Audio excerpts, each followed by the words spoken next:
darling? Are you there? I need help. No? Hello? Come out. Come out. Wherever you are. Surprise. And here I was thinking I would get the drop on the two of you. And we could do this the easy way. Well, at least I tried. I guess that cop warned you I was coming. She's got a hell of a set of peepers on her, huh? Must have cost a pretty penny to let her see through my combat cloaking. And now she's gone and hid, and I can't seem to find her to finish her off. Oh well, I'll just have to rip the augments out of her on my way out. They'll make a nice souvenir. I'm honestly surprised my gears still grind, with how old some of my parts are. I could use it. Decker is a combat android? I know, what a pity. And then you decide to change our little plan here tonight. And now I have to clean up your mess before you make a bigger one. And I won't lie, I'm going to enjoy every minute of this. I'm not usually one for grand speeches. A combat android can only fill out paperwork for so many years before you begin to get thirsty. Theatrics are fun, but I like to get straight to the bloodshed.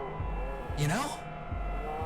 So let's do this the hard way. I like the hard way. I love the hard way. Lucky for you, your cop friend fried my cloaking emitter with her stunner before she ran off. But really, that's better. See, now you have hope you can win. I can't wait to watch it drain from your eyes as I wear your entrails like a scarf. Let's make it even better. To your advantage, there's a lot of electromagnetic radiation, noise, and weird thermal currents in this room. It actually makes things almost fair. Almost. And now the fun begins. So here's how this is going to work. On my turn, I'm going to tell you a story. Did he only program me with the illusion of free will? How would you? Hayden once told me that his desire to create artificial life stemmed from his need to find out. But I can't say I have any new insight into the question, how can any of us tell that we aren't just puppets dancing to someone else's will? Turing, my sweet baby robo-waifu, or equally good husbando, jury is still out on that. Why must you say the most foreboding of lines? 2064 Read-Only Memories is an amazing game, with an even more amazing villain.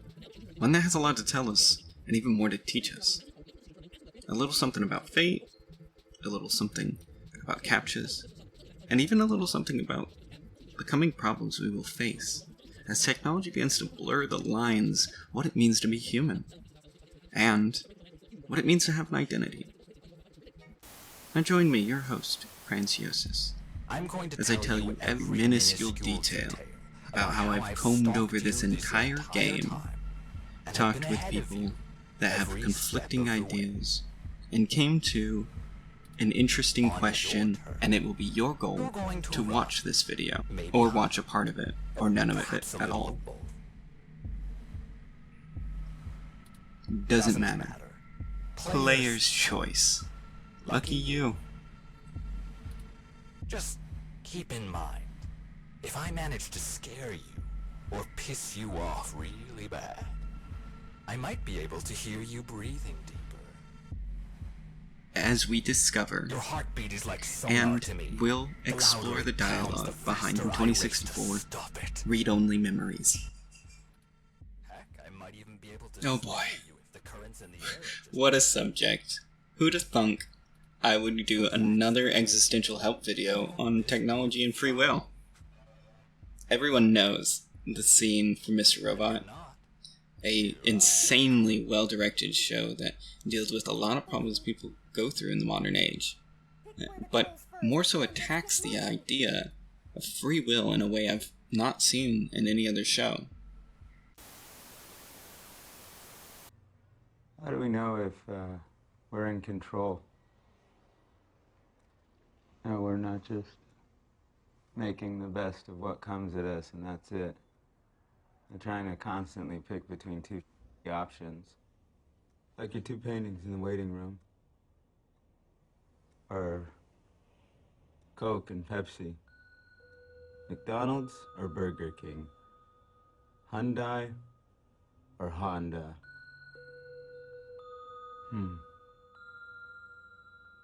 It's all part of the same blur, right? Just out of focus enough. It's the illusion of choice.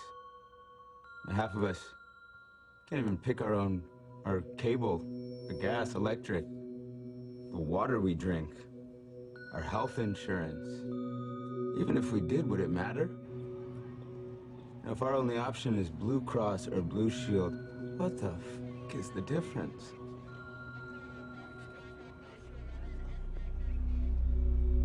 In fact, aren't they the same? No, man. Our choices are prepaid for us a long time ago. You ever seen those memes of watch this person internally die? So let's see. That's me every time I have to plunge my head into this pit of hell. Suppose the Let's begin. I have, He honestly after all, thinks he's some some kind of modern Machiavellian But to be style frank, takes on hasn't this been on game, much of a and by that I wave. meant wholly political. That this is a political video. This I'm not lying. I'm not being upfront. This isn't bad faith. I'm telling you right now, what you're watching is a political video. I hope you understand this. Turing here has exposed us, you, the player, the self-insert in more ways than one, to the blurring of the lines. What is right and what is wrong? What is it that we are talking about? We need to clarify some vocabulary first and start with the term dynamical systems, which are, in a way, an effort to explain a system of outcomes via the function which describes the time dependence from the beginning to the end, usually in geometrical space. So, we're talking about things like a double swing clock pendulum. This all has to do with chaos theory, the amount of water, or how the water will flow in a pipe, the number of fish in a body of water in the springtime, things like that. This is just a means of explaining chaos theory. It's a branch of mathematics focusing on the study of chaos. Chaos is when the present determines the future, but the approximate present does not approximately determine the future. Chaos theory is a dynamical system whose apparently random states of disorder and irregularities are actually governed by underlying patterns and deterministic laws that are highly sensitive to initial conditions. And if that made your head spin, one of the easier ways to think about it is the butterfly effect. It's something described in chaos theory, actually.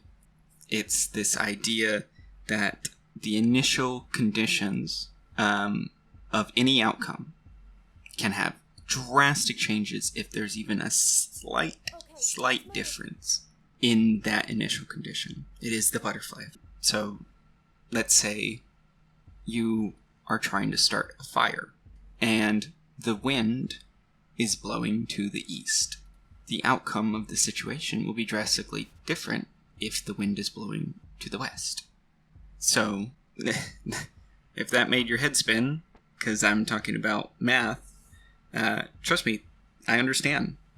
Because sometimes mathematicians go and create philosophical systems. And that's right. The Butterfly Effect, starring that one actor from that 70s show, they're wrong, but Together forever. like also super good. He's dead. And also the worst Spider-Man movie villain. I forgot to mention, he was just that. Ooh, no. Let it go. I like being bad. It makes me happy.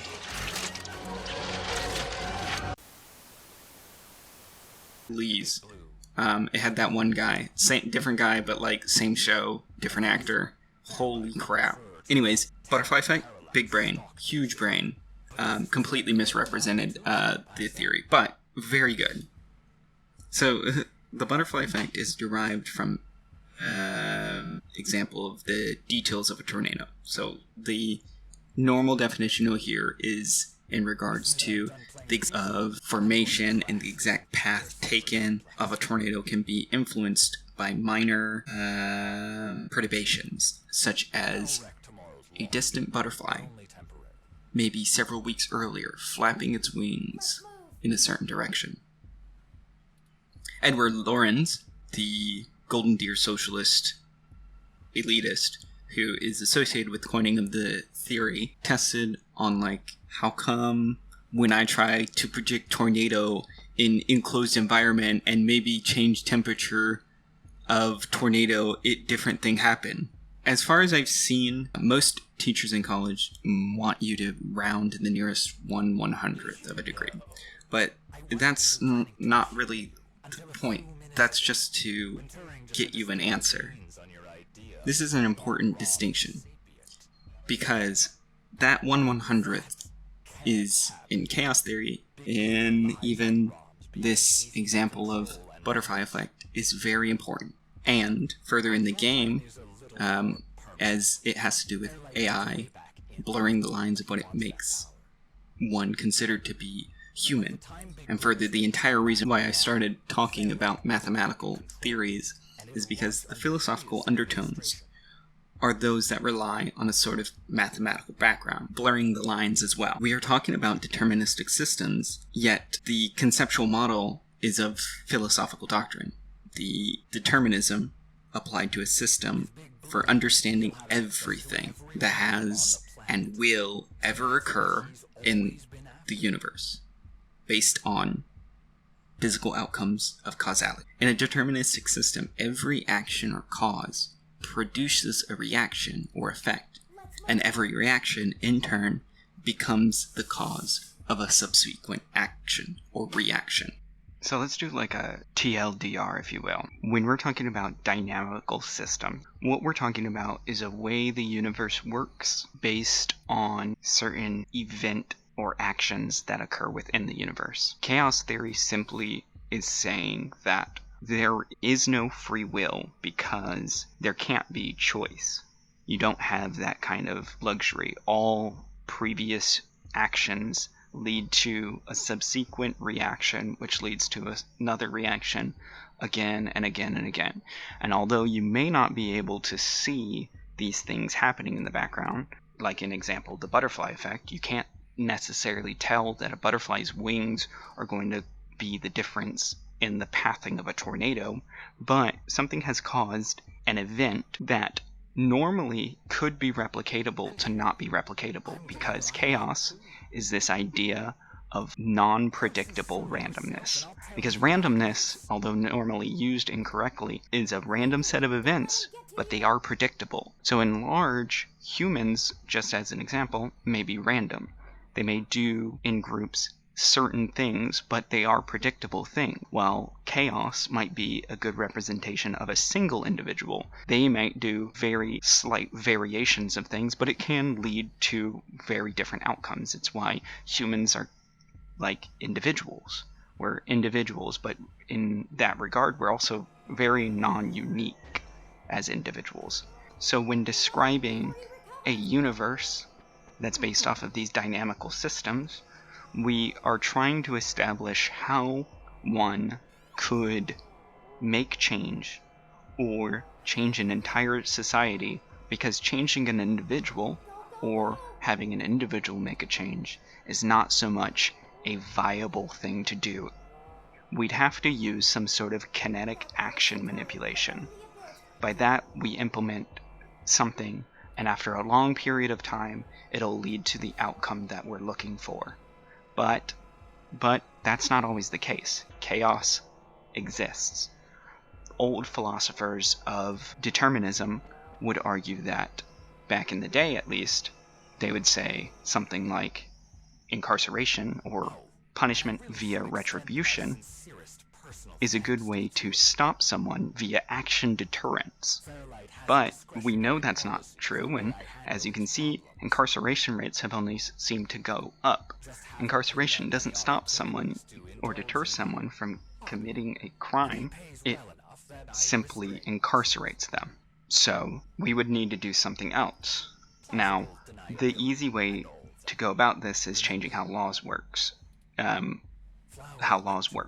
Most crime is non-violent crime, so there are ways we can deal with non-violent crime in means other than using some sort of retribution or incarceration.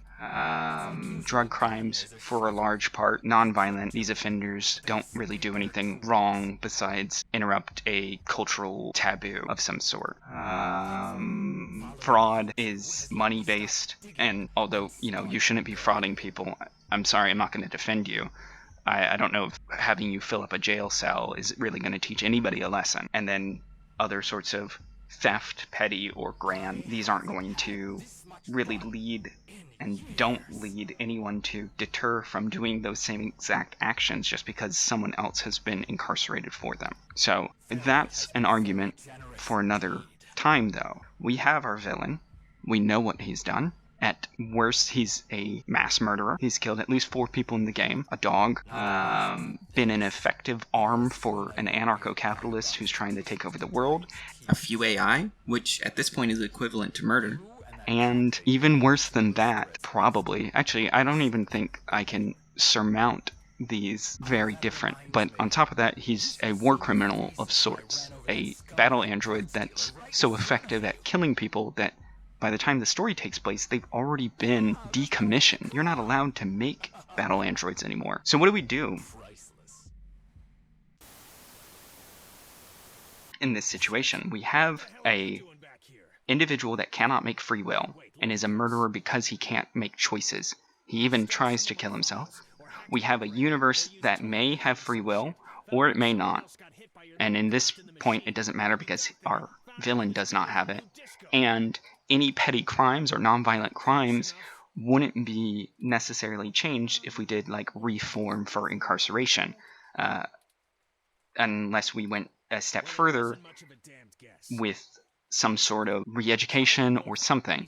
These I'm trying to avoid the arguments of. These put the idea back into individual responsibility, but we know for a fact that it is not necessarily Decker that is responsible for his actions. He, in fact, doesn't have free will. So the only way that we can actually establish any change is to remove the problem outright. And the problem outright in this situation is the military complex. We have an actual issue here. The only reason why Decker is a battle android is because of the war that is established to have already taken place with North Korea. North Korea is in fact told to us by Flowers to be in shambles, people being stalked in the night by rogue androids. So, how do we stop this event from happening before it happens? We can use action deterrence or action incentive to give us time. So, when we finally get to the reveal that Decker is the villain, who do we blame in this situation? Certainly, we can take the dialogue apart and figure out which of these routes Decker believes. And I'd argue that he has fallen victim, either way, in a world where the player has choice, yet Decker lives in a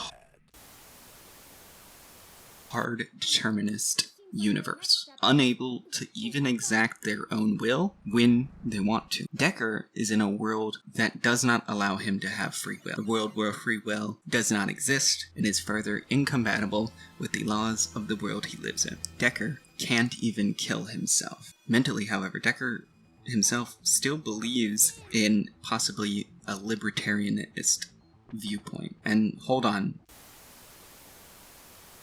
Libertarianism in regards to metaphysics is different. It's not all about idiots and pedophiles.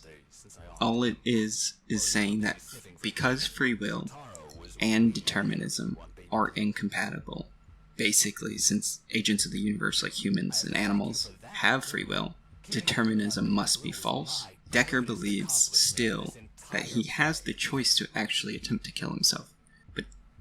But does he? Does he, though? Further, if he doesn't, what does that even say about the universe?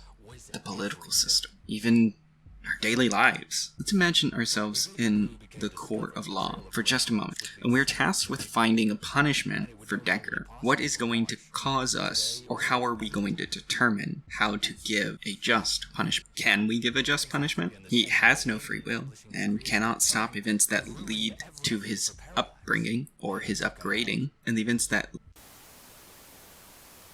led him to this moment. Is it not a failure on the entirety of the society that this has happened? Had Flowers not stepped in to experiment on human minds in boxes, Decker would simply not exist. If Flower hadn't tried to make money off the military complex, maybe Decker wouldn't have been put into a murder robot body, or maybe he would have had a more compatible body. Had America not had a history bathed in blood, the implied war with North Korea may not have happened. Further, these events probably could have been prevented in some way, at least according to determinism. Or at least, specifically, soft determinism. Had it been post-determined by other events.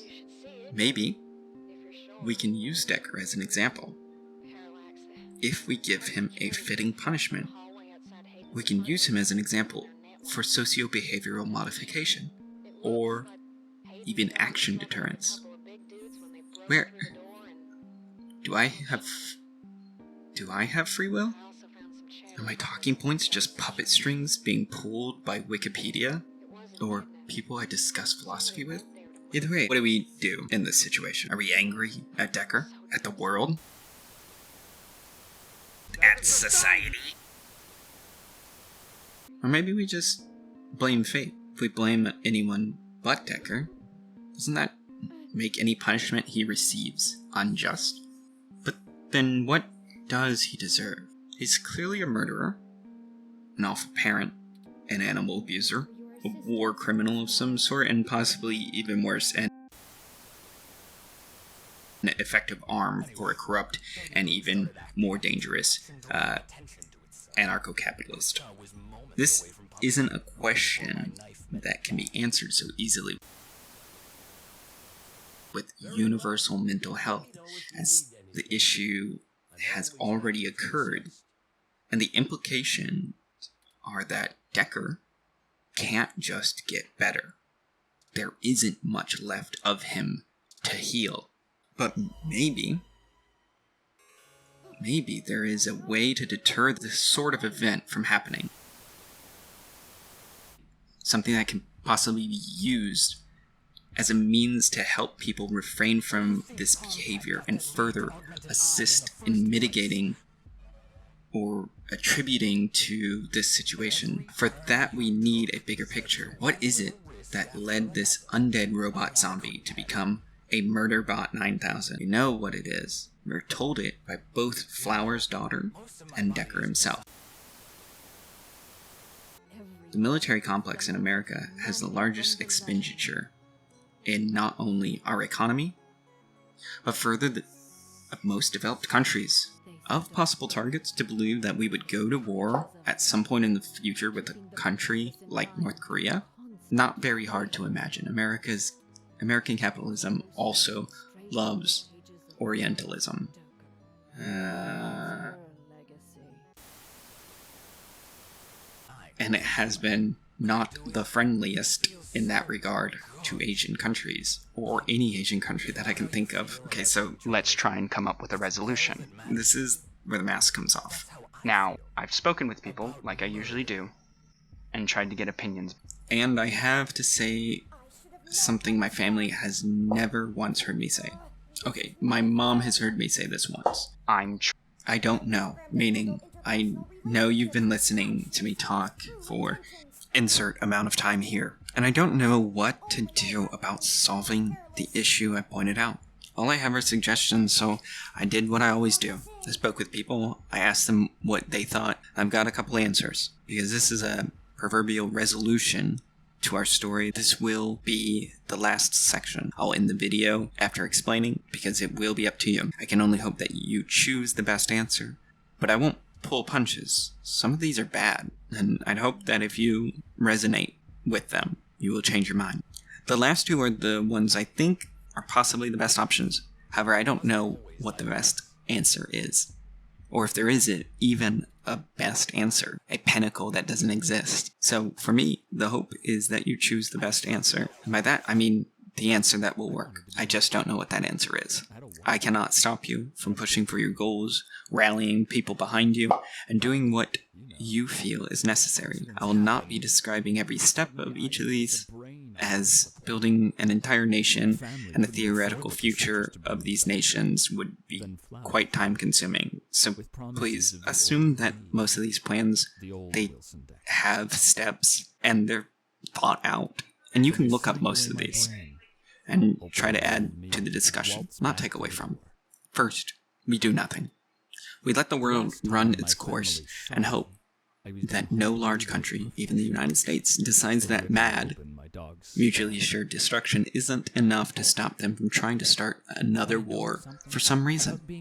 And spoiler alert, it won't be for a good reason. If we are to believe in that free will is not real, and choice does not matter, this is the safest of the options, and has an at least 50-ish% chance of success, based on its own defining of the situation. It will work, or it will not work, and that's that.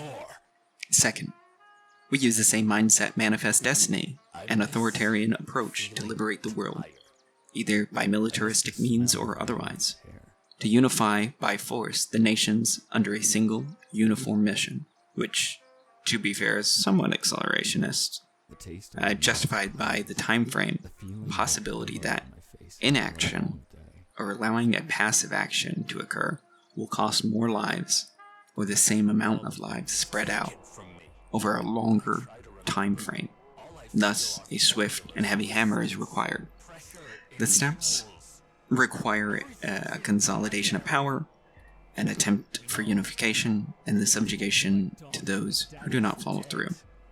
Not to differentiate too far from the history of American imperialism, just more of the same. The outcome I cannot imagine to be much different from the next option, which is the third, one of the many Posadist philosophies, which advocates the acceleration of the global scale conflict, whether nuclear, disease, climate change, causing a shortage of oil, allowing capitalism to collapse itself and the environment, etc. That will cause such a magnitude of suffering to the environment and climate that people will be so urged to take action, which will lead to a green revolution. Maybe confusing that I ended that sentence verbatim with green revolution, but the outcome of the goal aligns with the desired outcome of global nuclear disarmament and further global military disarmament.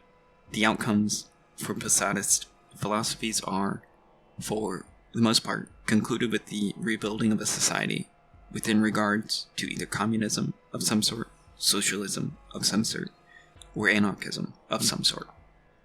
Fourth, as suggested by a close friend, someone I describe as an eco-anarchist, I'd actually say anarcho-primitivist, but I think that's bad. He said that the best way would be through direct action and infiltration. One would need to help create statelessness. This could be achieved by unionizing nations, similar to the European Union, or by causing countries to be considered businesses, and then filing for bankruptcy due to how global national debt works. It could help bankrupt a country, direct action or laws to end the national banks, and finally, a calling for a single world government during the fallout of that push for nuclear disarmament and further global military disarmament. Lastly, number 5. We start now, using a critical pedagogy, accompanied by social engineering, to prep individuals to see themselves as all unique and thus all the same, pushing forth a synthesis of anarcho-individualism, egoism, and syndicalism. For amongst other things, that would be without a government. Individuals would pursue their personal objectives and work together in mutual self-interest to create a stable and harmonious anarchist society. And wait, capitalism cannot fix climate change. So there is no way it will or can survive a total collapse of the environment, let alone stop it from happening. Meaning that this still means those who survive will be tasked with connecting to everyone within the mind frame of a union of ego-syndicalists, working together to create a more free and yet more respectful world. If you have any questions on any of this stuff, if you've never heard of most of these political terms, or you're not a political person and you watch this video, go read Polkampol. Unironically, think it's a great way for people to start learning vocabulary. That's a great way to start understanding things. Theory is that, speech precedes thought. More words you know, more things you have to think about. In the description at the bottom, you'll see the links to everything that I talked about that had non-immediately common knowledge things, and there's a lot, so there's a lot of links. I hope you enjoyed the video, and have a great one. They're self-sealing, so they shouldn't leak onto my other components, but... Forward display damaged. Mobility servos at 15%. Primary control trunk severed. I guess I won't be dancing for a bit.